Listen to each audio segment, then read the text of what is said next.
Russia's President Vladimir Putin has seen his power and popularity plummet since he made the fateful decision to invade Ukraine back in 2022.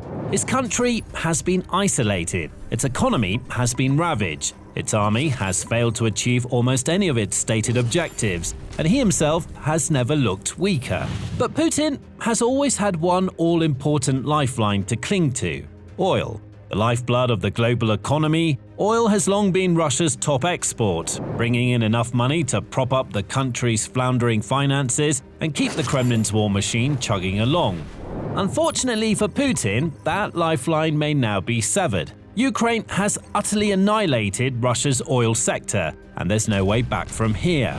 And it's not like Putin wasn't warned. Ukrainian forces have made their intentions clear for quite some time. In fact, they've been targeting pieces of Russia's oil infrastructure, like refineries, oil production plants, storage facilities, tankers and pipelines since the early stages of the war, but really ramped up the intensity in 2025, launching greater numbers of attacks on the most critical pieces of the Kremlin's energy sector. Time and time again, reports poured in of major oil refineries being set ablaze or tankers being blown away in nighttime drone raids and surprise missile strikes. Over and over, Russia saw countless gallons of oil quite literally go up in smoke, forced to watch on as its production and export capacities were slashed to smaller and smaller levels, directly impacting its exports and profit potential.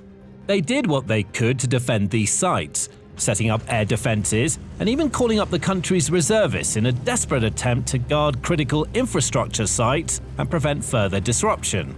But nothing worked. The attacks have continued, and Ukraine isn't easing off. In fact, it's doing the exact opposite, increasing the intensity of its attacks and piling ever more pressure onto Russia's most important industry. This has culminated in what Reuters and other media organizations have deemed the most severe oil supply disruption in modern Russian history. And the stats back that up. Reports show that Russia's oil export capacity has dropped by a staggering 40%. That works at around 2 million barrels per day. 2 million barrels that Russia used to be able to sell to various nations around the world every single day, bringing in enormous amounts of money for its economy over the course of the average year. 2 million barrels that help to feed the Kremlin's war machine, allowing Russia to continue fueling its vehicles, paying its soldiers' salaries, and making more bombs, missiles and drones to fire at Ukrainian towns and cities. A vital, fundamental source of revenue and support, severely reduced by Ukraine. And that didn't happen overnight. It's the result of a long-running campaign involving a series of targeted precision strikes, demanding expert planning and flawless execution.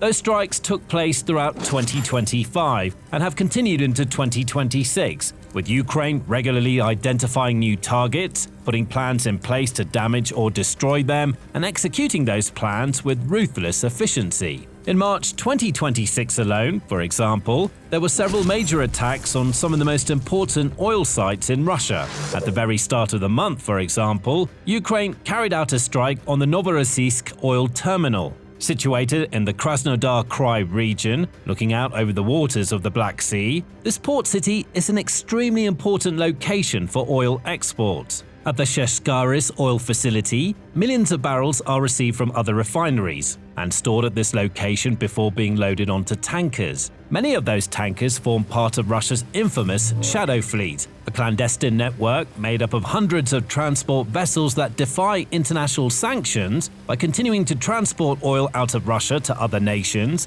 and funnel funds into the country to keep the war going. Overnight, on March 2nd, however, local eyewitnesses reported that the Sheshkaris oil terminal had been set ablaze after Ukrainian drones entered the area. The local mayor, Andrei Kravchenko, confirmed the attack, with local residents posting images and videos online showing the facility on fire. This wasn't even the first time the facility had been hit. Back in November of 2025, for example, oil loadings at Novorossiysk were temporarily suspended after a Ukrainian strike. Later the same month, the Sheshkaris facility was once again struck by Ukraine. Since the most recent attack, reports say that this oil terminal, which is typically capable of handling up to 700,000 barrels of oil on a daily basis, has been operating far below its peak capacities. Only a couple of weeks later, on March 16, reports emerge of another successful Ukrainian strike, also in Krasnodar Krai, this time in the town of Lubinsk, which sits beside the Bolshaya Laba River, over 300 miles, 500 kilometers from the front lines of the war. Overnight, at around 2 a.m. to be more precise, Ukrainian drone crews targeted the town's oil depot, a vital node connecting Russia's fuel production facilities to frontline military operations in the southern regions of Ukraine. Local Telegram channels began reporting explosions close to the oil depot in the early hours of the morning, with videos and images soon emerging, showing flames licking the air and plumes of smoke filling the skies above several fuel storage tanks. The fire reportedly continued well into the morning, and with every minute that passed, more and more of Russia's most precious and valuable resource was lost. It took 4 firefighting crews, along with teams of rescue personnel, to finally control and ultimately distinguish the blaze with even more manpower. But by then, the damage was already done, and even more was on the way. March 21. Just 5 days after the Lubinsk attack, Ukraine's drones struck again. This time, their drones were spotted in the skies above the Saratov oil refinery, situated in southern western Russia in the Saratov region.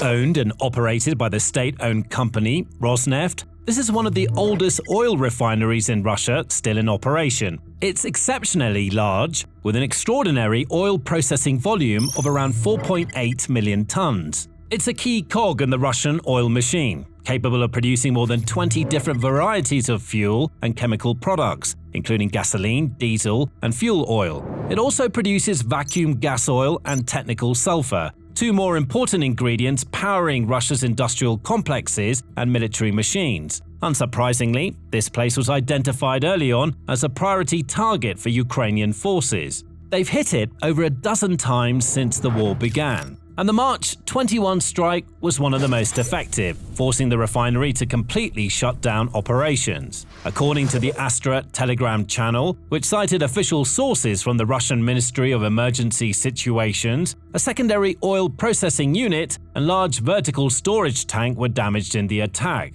A diesel fuel tank with a capacity of a whopping 10,000 tons was also set ablaze, with the subsequent fires spreading across a vast area of at least 4,300 square feet or 400 square meters. On top of that, debris from the drones also fell onto a nearby thermal power plant, dealing additional damage. All of this was the result of the hard work and careful preparation of Ukraine's world-leading drone warfare teams, including the 1st Separate Center, the 414th Magyar's Birds Brigade, and the 413th Raid Regiment, in coordination with other Ukrainian Defense Force teams. Rosneft has seen its facilities, like the Saratov refinery, damaged so heavily and so often that it's been desperately seeking new ways to protect them. But whatever it's doing, it's not working. Nothing seems able to stop Ukraine's drones, which can seemingly strike in any location at any time, even in places that are hundreds of miles into Russian territory, in locations that should in theory be relatively safe. And the worst was still to come for Russia, because the final weeks of March 2026 had several more strikes in store, even larger and more devastating than those that had come before, leaving the country's oil industry in its most perilous position in years. But before we go deeper into that, you're watching The Military Show, and if you haven't subscribed yet, now's the time.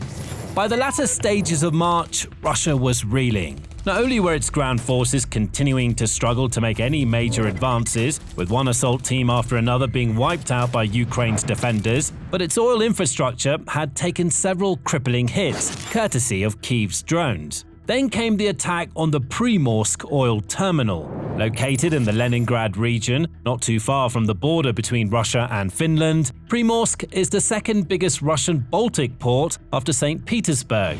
It's an enormously important location for Russian oil exports across the Baltic Sea, handling literally tens of millions of crude and petroleum products every single year. It's also the end point of the Baltic pipeline system, as well as a central point for Russia's Shadow Fleet shipments. Many of these privately owned tankers travel in and out of Primorsk's port on a regular basis, exporting Urals crude oil outside official channels, providing an illicit but profitable source of revenue for the Kremlin. Even minor damage to such a critical location can have serious impacts on Russian energy shipments and surrounding infrastructure. But Ukraine wasn't introduced in minor damage. It wanted to set the port ablaze, causing as much disruption and devastation as possible. So, overnight on March 23, Kyiv's forces launched a large-scale drone attack with numerous drones swarming towards Primorsk. This was part of a much larger strike in which Russian officials reportedly downed close to 250 drones over multiple regions, including Leningrad, Kursk, Moscow,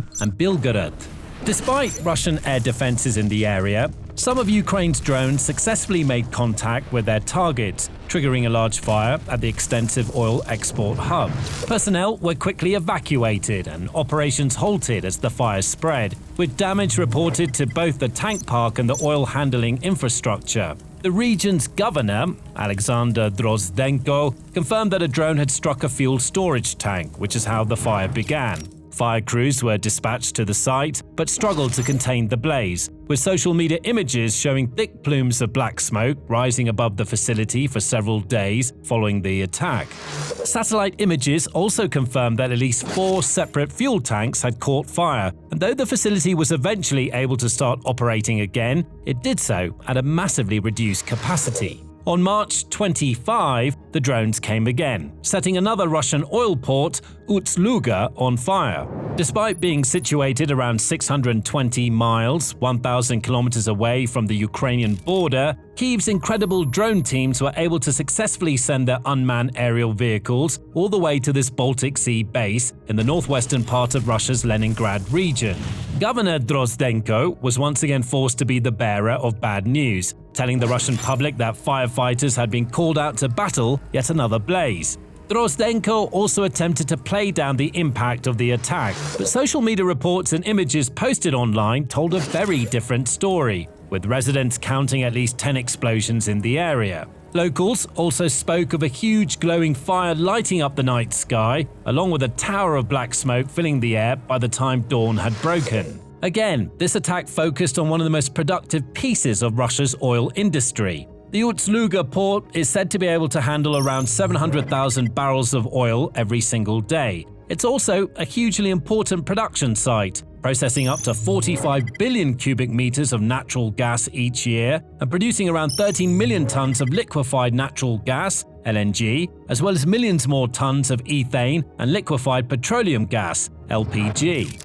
Since it's such an important location, it's been targeted by Ukraine on several occasions, with the first major strike by the Security Service of Ukraine occurring way back in January 2024, with a second attack carried out in August 2025. The March 2026 strike is just the latest crippling blow to this beleaguered facility, with various reports stating that the entire terminal, which also exports other goods like coal, grain and fertilizer, had to be sealed off and shut down while firefighters battled the blaze. In the days that followed, officials have struggled to get the port back up and running, and it may be quite some time before it reaches anything close to peak operating capacity. And the Leningrad region's oil nightmare still wasn't over. Overnight on March 26, yet another large-scale drone attack occurred. This time, Ukraine's drones converged around one of Russia's biggest oil refineries, the Kirishi Petroleum Organic Synthesis, or KNEF refinery, situated not far from St. Petersburg, Russia's second-largest city. Owned by another of Russia's top gas companies, this plant is capable of refining up to 20 million tons of oil each year, which makes it the second-largest refinery in the entire country in terms of processing capacity. It produces colossal amounts of fuel and petrochemicals that are both used domestically within Russia and shipped out to trade partners around the world. On March 26, over 20 Ukrainian drones struck critical infrastructure in and around this location, with regional governor Alexander Drozdenko yet again having to step up to the microphone and report on what had happened. As Russian governors often do in cases like this, Drozdenko tried to focus on the positives, noting that air defense systems in the area had successfully repelled various Ukrainian drones and adding that there had been no reported casualties.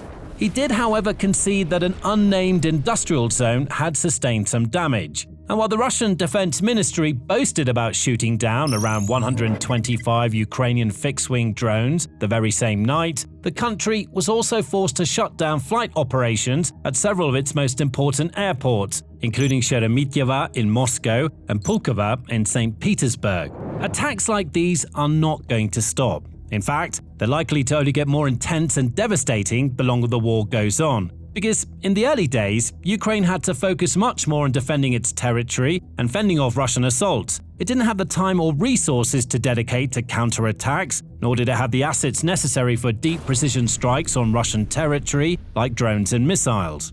Now, it's a completely different story. Ukraine has worked miracles developing its domestic defense industry from the ground up, with hundreds of new companies springing up and setting themselves to work crafting new long-range missiles and innovative unmanned aircraft that are tough enough to take out Russian infrastructure. The country's defense forces have also become much more adept at dealing with Russian attacks along the front lines, discovering and mastering effective tactics like the bait and bleed strategy, in which Russian units are lured into veritable death traps before being wiped out by drones and artillery fire from the surrounding areas. This, in turn, has finally freed up Ukraine's military to not merely carry out an odd strike back against Russia here and there, but to launch a concentrated, coordinated campaign of deep strikes on the Kremlin's most high-value assets and pieces of infrastructure. Pipelines, refineries, tankers, ports, and more are being systematically found, targeted, and blown up. And while Ukraine may not yet have the firepower to destroy these facilities entirely, every bit of damage, no matter how small, still adds up. Every drone plays its part, every impact matters, and every fire and explosion results in loss and damage for Russia to worry about. And every time one of these major sites is struck, it almost always has to be taken offline temporarily, while personnel are evacuated, fires are extinguished, and damaged areas are inspected and repaired. In facilities as big as this, even a few hours of downtime can cost millions of dollars. So when Ukraine is able to put several refineries out of action for several days at a time, that really matters. It hits Putin and his Kremlin cronies where they feel it most, their wallets. Each of these attacks damages Russia's economy, making it that much harder to bring in the money they need to keep the war going. And with the country already struggling with recruitment, suffering more casualties than it can cope with, while also failing to make any major gains on the ground, the situation facing Putin is looking increasingly grim. He's stuck in a war that he has no chance of winning, against an opponent that grows stronger by the day. His country's economy is in tatters. Many of his allies have all but abandoned him. The international community continues to cut off his people and punish his oligarchs. And the one lifeline he's been so desperately clinging to all this time, his prosperous oil industry, has reached its weakest ever point.